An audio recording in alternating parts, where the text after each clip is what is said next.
Social மீடியாக்களில் அரசியல், cinema, entertainment உள்ளிட்ட பல்வேறு துறைகளில் முன்னணியில் வலம் வந்து கொண்டிருக்கும் real one media private limited நிறுவனத்தில் பணிபுரிய ஒரு அரிய வாய்ப்பு. விஷுவல் எடிட்டர் 2 வருட அனுபவம், கேமராமேன் 2 வருட அனுபவம், டிடிபி தமிழ் டைப்பிங் 2 வருடம் அனுபவம் உள்ளிட்ட வேலைகளுக்கு ரெஸ்யூம் அனுப்ப வேண்டிய வாட்ஸ்அப் எண் 8612860661. என்னுடைய பர்சனல் ஒப்பீனியன் என்ன அப்படின்னா, பொதுவாக மக்கள் பார்த்து ஓட்டு போடுறதுங்கிறச்ச சார் அன்னி வரைக்கும் இந்த வெறுப்பு இருக்குது, இது மாற்றின்னு இப்படி இருக்குது, இப்படி லா அண்ட் ஆர்டர் சரியில்லை பொதுவாகவே எல்லா ஸ்டேட்லேயுமே. ஆனால் எலெக்ஷன் வரும்பொழுது மக்கள் என்ன பார்க்குறாங்க, கேண்டிடேட் யாருங்க, என்ன ஜாதியை சேர்ந்தவங்க, இப்போ வன்னியரா, இங்கே தமிழ்நாட்டில் வன்னியரா, கவுண்டரா, இவங்களா. ஸோ என்னதான் ஒரு இதெல்லாம் இருந்தாலும் கரப்ஷன் கேஸ், கஞ்சா case, law and order problem, political murder, இந்த மாதிரி எவ்வளவு இருந்தாலும் மக்களுக்கு இது அந்த அளவுக்கு அவங்கள இம்பேக்ட் பண்றது இல்லையா. அப்பார்ட் ஃப்ரம் திஸ், ஒவ்வொரு தொகுதியிலையும் எலெக்ஷனுக்கு பணம் கொடுக்குறாங்க ஓட்டுல. அந்த மொமெண்டரி, அந்த சமயத்தில் எனக்கு கஷ்டமா இருக்கு சார், இனி நாளைக்கு இந்த பார்ட்டிக்கு ஓட்டே போடக்கூடாது அப்படின்னு. ஆனால் எவ்வளவு நாளைக்கு இது ப்ரொலாங் ஆறதா தெரியல மக்களுக்கு. ஏன்னா இந்த மாதிரி மக்கள் மாற்றி ஓட்டு போடுறாங்க அப்படிங்கிறச்ச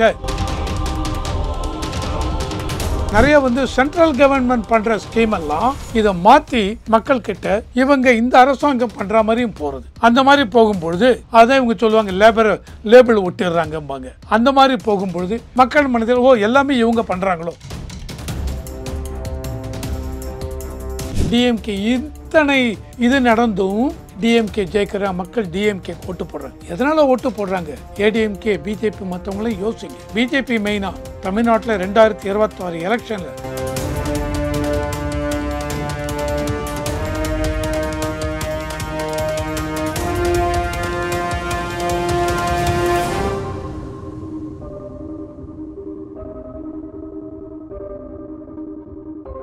ரியல் ஒன் நேயர்களுக்கு வணக்கம். இன்றைய நேர்காணலுக்காக நம்முடன் இணைகிறார் அரசியல் விமர்சகர் திரு ரவிசங்கர் அவர்கள். வணக்கம் சார். வணக்கம் சார். விக்கிரவாண்டி தேர்தல் முடிவை எப்படி பார்க்குறீங்க சார்? 2011 எலெக்ஷன் விக்கிரவாண்டியில் பார்த்தீங்க அப்படின்னா கம்யூனிஸ்ட் பார்ட்டியை சேர்ந்த ஒருத்தர் ஜெயிச்சிருக்கார். அப்போ டிஎம்கே 2ஆவதாக வந்தது 2011. தென் அதுக்கப்புறம் 2014 ஜென்ரல் எலெக்ஷன். தென் 2016 பொதுவாகவே அசம்பிளி எலெக்ஷனில் இவங்க ஜெயித்தாங்க. யார்? ஜெயலலிதா அவங்க கீழே அவங்க தான் ஜெயித்தாங்க 2016. ஆனால் விக்கிரவாண்டியில் டிஎம்கே ஜெயிச்சிருக்காங்க 2016 எலெக்ஷனில். ஓகேவா? தென் 2019 ஒரு பை எலெக்ஷன் நடந்தது விக்கிரவாண்டி 2019. அதில் ஏடிஎம்கே ஜெயிச்சிருக்காங்க. 2021 எலெக்ஷன் டிஎம்கே க்ளீனாக ஸ்வீப் பண்ணாங்க, டிஎம்கே ஜெயித்தாங்க. தென் இப்போ 2024 எலெக்ஷன், அதில் இப்போ பை எலெக்ஷன் இது. ஆனால் எல்லாருமே என்ன எதிர்பார்த்தோம் அப்படின்னா, இது ஏடிஎம்கே இந்த தடவை கான்டெஸ்ட் பண்ணலை சார். அதனால் டிஎம்கே, பிஎம்கேனா பிஜேபியோட அலையன்ஸ் பார்ட்னர், தென் நாம் தமிழர் கட்சி, இவங்க 3 பேர் இருக்கிறச்ச கண்டிப்பாக ஏடிஎம்கே ஓட்ஸ் எல்லாம் எப்போ ஏடிஎம்கே நிற்கலையோ அவங்க பிஜேபியை சார்ந்த பிஎம்கேக்கு. ஏன்னா பிஎம்கே முதல்ல அந்த 2019 இவங்களோட தான் அலையன்ஸு இருந்தாங்க ஏடிஎம்கேவோட. அண்டு இவங்க தோற்று போனாலும் ஏடிஎம்கே என்ன பண்ணாங்க, 2021 எலெக்ஷனில் இவருக்கு ராஜ்யசபா அண்டர்ஸ்டாண்டிங்கில் ராஜ்யசபாவுக்கு இவருக்கு பிஎம்கேக்கு கொடுத்தாங்க ஏடிஎம்கே. ஸோ இந்த தடவை நம்ம எல்லாருமே என்ன எதிர்பார்த்தோம், அவர் பொதுவாக மக்கள் எதிர்பார்த்தது ஏடிஎம்கே ஓட்ஸ் எல்லாம் மறைமுகமாக அந்த கேடர்ஸ் எல்லாம் இவங்களுக்கு தான் போடுவாங்க. அண்ட் ஏடிஎம்கேல இன்னும் கூட அவங்களுக்கு கேடர் மத்தியில் சில லீடர்ஸ், நிறைய லீடர்ஸுக்கு பிஜேபியோட அலையன்ஸ் வச்சிருக்கலாமோ, 2024 எலெக்ஷனில் வச்சுருந்தா நிறையா ஜெயிச்சிருப்போமோ, அருமையான ஒரு கோல்டன் ஆப்பர்ச்சுனிட்டியை தவற விட்டோமோ அப்படின்லாம் இருந்திருக்கு. ஸோ இதுக்கு எல்லாமே ஒரு பிராயச்சித்த மாதிரி பண்ணணுங்கிறதுக்காக இந்த பைப்போலில் ஏடிஎம்கே நிற்கலை. ஆனால் ஏடிஎம்கே ஓட்டு பூரா பிஎம்கே உங்களுக்கு விடும்னு எதிர்பார்த்தது. அது மட்டுமே இல்லை, 2023 மரக்காணம் அந்த விழுப்புரமில் இலிசிட் லிக்கர் கள்ளச்சாராயம் குடித்து 23 பேர் இறந்து போனாங்க.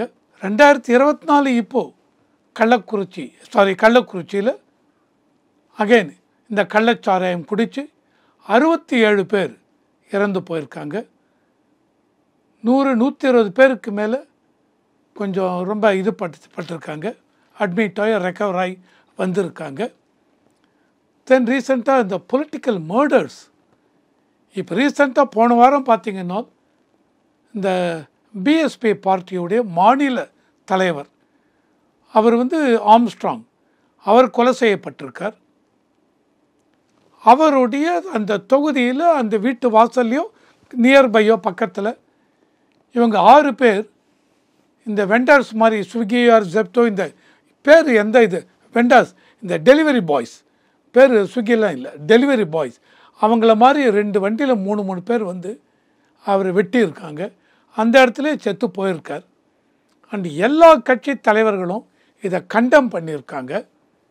பிஎஸ்பியுடைய அகில இந்திய தலைவர் மாயாவதி அம்மையார் அவங்க பார்த்துருக்காங்க. பார்த்து அப்போனா எந்த அளவுக்கு இதுக்கு இம்பார்ட்டன்ஸ் கொடுத்துருக்காங்க பாருங்கள்.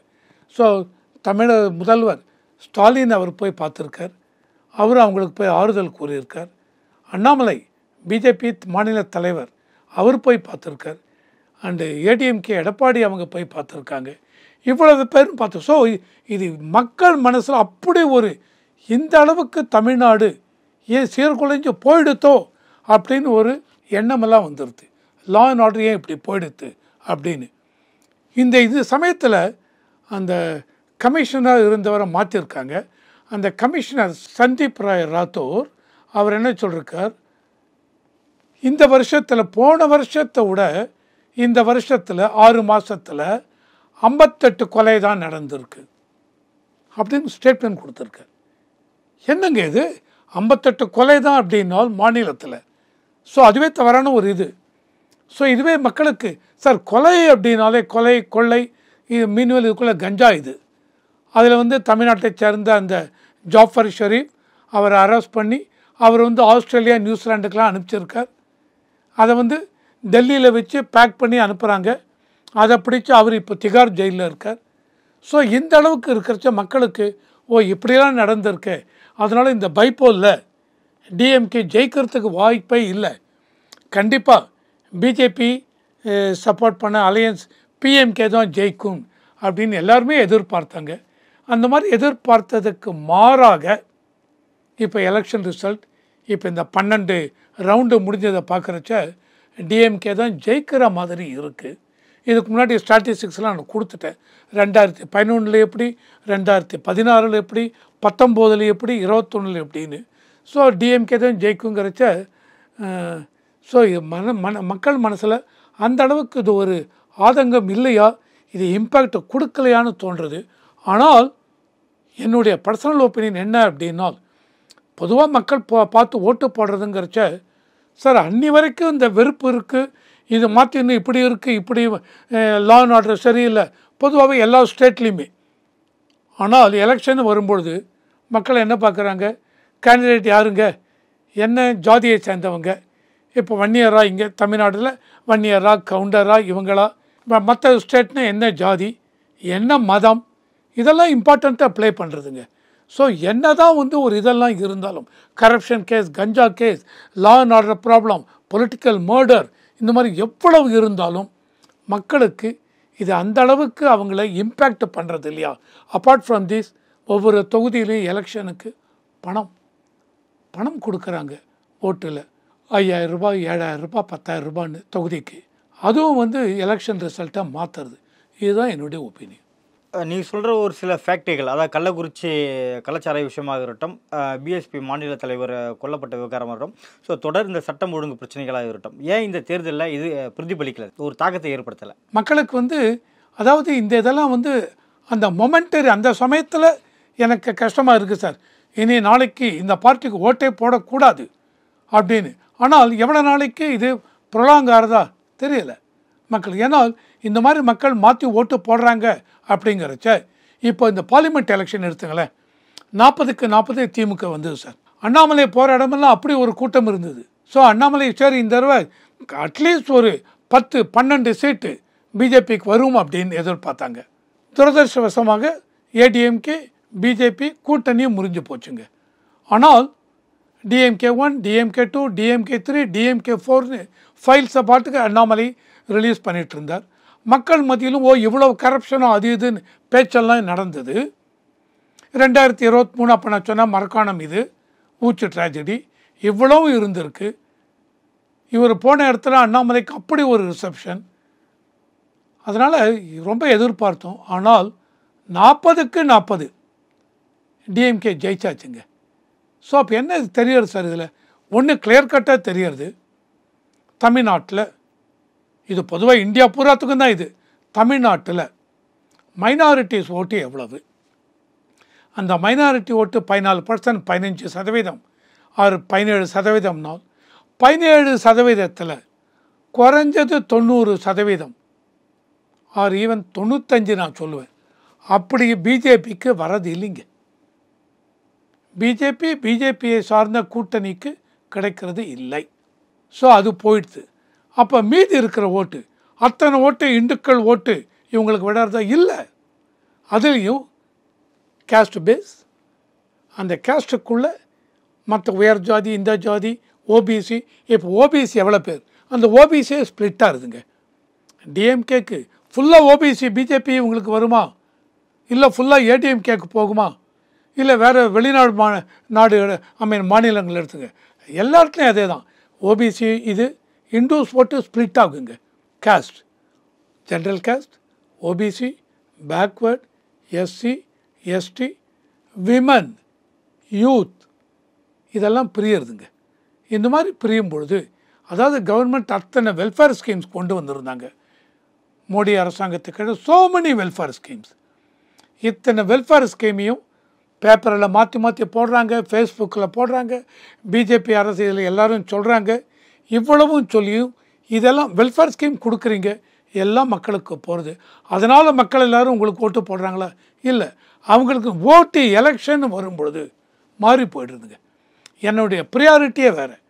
மைனாரிட்டிஸ் எடுத்துட்டிங்கன்னா அவங்க கிடையாது சார், பிஜேபி இவங்களுக்கு கிடையாது, போட மாட்டோம். அதனால் 90%, 95 அங்கே போய்டுறது. மீதி ஓட்டு ஸ்ப்ளிட் ஆகிடுது. ஸ்ப்ளிட் ஆகிறதுனால இங்கேயும் அதே தான். இந்த பைப்போலில் அவர் டிஎம்கேக்கு எல்லா ஆதங்கமும் இருக்குது sir. In spite of that sir நல்லா பண்ணுவார் சார். மகளிர் உரிமை தொகை கொடுத்துருக்காரு சார். விமனுக்கெல்லாம் இன்னும் நிறைய பெனிஃபிட் பண்ண போகிறேன்னு சொல்லியிருக்காரு சார்.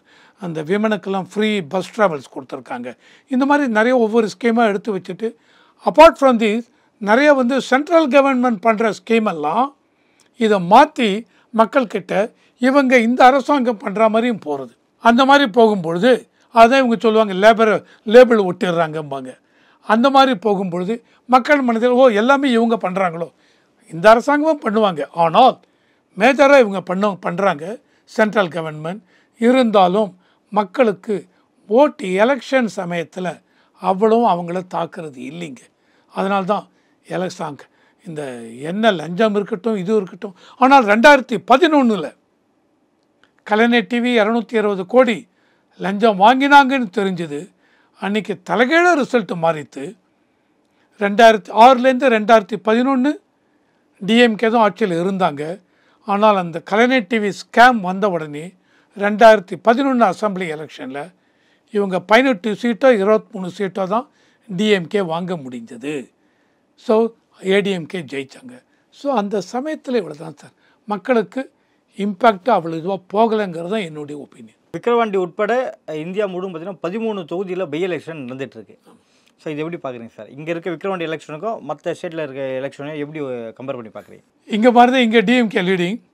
அந்த மாதிரி மொத்தம் 13 இடம். நீங்கள் பார்த்தீங்கன்னா வெஸ்ட் பெங்காலில் 4 இடம் சார், இமாச்சல் பிரதேஷில் 3 இடம் சார், உத்தராகண்டில் 2 இடம், மத்திய பிரதேஷில் 1, பீகாரில் 1, டிஎம்கே இங்கே 1, இன்னொரு இது ஓகேவா 13 சீட் சார். இந்த பை எலெக்ஷனில் 4த்துலேயுமே பிஜேபி பின்னடைவு தான் செஞ்சுருக்கு. ஸோ அப்படி பார்த்தா மத்திய பிரதேஷ் அமராவாரா ஏதோ ஒரு பிளேஸ் மத்திய பிரதேஷில் ரீசெண்டாக இப்போது பார்லிமெண்ட் எலெக்ஷன் முன்னாடி நவம்பர் டிசம்பரில் மத்திய பிரதேஷ் எலெக்ஷனில் மத்திய பிரதேஷ் ராஜஸ்தான் சத்தீஸ்கர் இது எல்லாத்துலேயும் பிஜேபி க்ளீன் ஸ்வீப். மத்திய பிரதேஷில் 158 சீட்டோ 160 சீட்டும் மத்திய பிரதேஷ் ஜெயிச்சிருக்காங்க. யார்? பிஜேபி. இன்றைக்கி அந்த ஒரே தொகுதியில் பைப்போல் இப்போ நான் லேட்டஸ்ட்டாக பார்த்தது பிஜேபி பின்னடைவு அடைஞ்சிருக்கு, பின்தங்கி இருக்காங்க. ஸோ இந்த எலெக்ஷனுக்கு முன்னாடி பார்க்குறச்ச இந்த 13 சீட்டில் 2 சீட் பிஜேபி, 2 சீட் டிஎம்சி. இந்த தடவை பிஜேபி 2மே இல்லை. வேறு ஏதாவது ஜெயிக்கிறாங்களா பார்க்கணும். நான் பார்த்தது அப்டேட் ஆசட் 1 PM 1 மணிக்கு பார்த்தது. இப்போ என்னன்னு தெரியாது. ஸோ இதை பார்க்குறச்ச பிஜேபிக்கு பின்னடைவானா நான் உடனே பின்னடைவுன்னு எடுத்துக்க மாட்டேன். ஏன்னால் இந்த 13 சீட்டில் இப்போ தான் சொன்னேன், 2 சீட்டு தான் முன்னாடி பிஜேபி ஜெயிச்சிருந்து. ஸோ இது இப்போ மத்திய பிரதேஷில் ஜெயித்த ஒரு சீட்டையும் இப்போ விட்டுட்டாங்க. ஸோ கொஞ்சம் அது பிஜேபியை பொறுத்த வரைக்கும் நான் பின்னடைவுன்னு தான் பார்க்குறேன். ஆனால் இந்த பின்னடைவு அரசியலில் வெற்றி தோல்வியெல்லாம் சகஜம்தான் சார். இருந்தாலும் இது எப்படி பார்க்கணுன்னால் உங்களுக்கு அலாம் பெல் மணி, எச்சரிக்கை மணி அடிச்சிருக்காங்க. ஸோ பிஜேபி உங்கள் ஸ்ட்ராட்டஜியெல்லாம் மாற்றிக்க வேண்டியிருக்கும். இப்போ தோக்குறீங்களா? இப்போது தமிழ்நாட்டையே எடுங்க, டிஎம்கே இத்தனை இது நடந்தும் டிஎம்கே ஜெயிக்கிற மக்கள் டிஎம்கேக்கு ஓட்டு போடுறாங்க. ஏன், எதனால் ஓட்டு போடுறாங்க? ஏடிஎம்கே பிஜேபி மற்றவங்களையும் யோசிங்க. பிஜேபி மெயினாக தமிழ்நாட்டில் 2026 எலெக்ஷனில் நீங்கள் காலூன்ற வேண்டும் அப்படின்னு யோசிக்கிறீங்க அப்படின்னா பிஜேபி ஸ்ட்ராட்டஜி என்ன யோசிங்க. எதனால் விக்கிரவாண்டியில் ஏடிஎம்கே ஜெயிக்கல, ஏடிஎம்கே ஓட்டு பூரா உங்களுக்கு விழும் அப்படின்னு நம்பிக்கை இருந்தாலும் ரொம்ப ஹை மார்ஜினில் டிஎம்கே ஜெயிக்கிற மாதிரி இருக்குது. ஸோ என்ன பிரச்சனை? எச்சரிக்கை மணி இவங்க யோசிக்கணும். இன்ட்ராஸ்பெக்ஷன் பாங்க ஆராயணும். நடப்பு அரசியல் குறித்து பல்வேறு கருத்துக்களை இப்போ மிக்க நன்றி. Thank you sir, thank you.